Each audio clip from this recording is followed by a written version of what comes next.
அடுத்ததாக வந்து இவங்களுடைய நம்ம சிக்கன் சீஸ் மீல்ஸ் பாருங்களேன், பார்க்கும்போது லசாங்க மாதிரி இருக்கு. ஆனா இதை வந்து நீங்க உள்ள நல்லா குத்தி உள்ள மேகி கிண்டுற மாதிரி கிண்டி அதை ரோல் பண்ணி சாப்பிட்டீங்கன்னா தான் தெரியும். பாருங்க, தெரியுதுங்களா?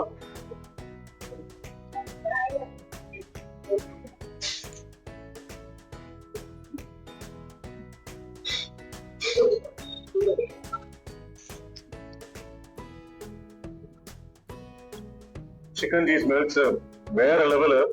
ஆனா இங்க ஒரு கிரிட்டிக்கல் கேட்ச் என்னன்னா, இங்க ஆர்டர் பண்ற எந்த ஐட்டமா இருந்தாலும் இந்த சூடா இருக்கும்போது சாப்பிட்டா நல்லா இருக்கும். ஏன்னா இதோட ஹீட் வந்து கொஞ்சம் ஆறி போச்சுன்னா கூட நீங்க வீட்டுல வந்து ஓவன்ல வச்சு சாப்பிட்டீங்கன்னா கூட டேஸ்ட் நல்லா இருக்கும். பட் அதோட ஆக்சுவல் டேஸ்ட் தெரியாது. செம்மையா இருக்கு. நிறைய சீஸ் ஆட் பண்ணி, நிறைய ஆலிவ்ஸ், நிறைய வெஜிடபிள் ஆட் பண்ணி, சிக்கன் பீஸ்லாம் ஆட் பண்ணி, அது கூட மயோ சீஸ்லாம் ஆட் பண்ணி கொடுத்துருக்காங்க. செம்ம ஜூசியா, செம்ம சீஸியா, ரொம்ப சூப்பரா இருக்கு, சொல்ல வார்த்தையே இல்லை. லசாங்க மாதிரி இல்லாம எதுக்குன்னு ஒரு யூனிக் டேஸ்ட் இருக்கு. வரதான்னு கேட்டீங்கன்னா செம்ம வருது.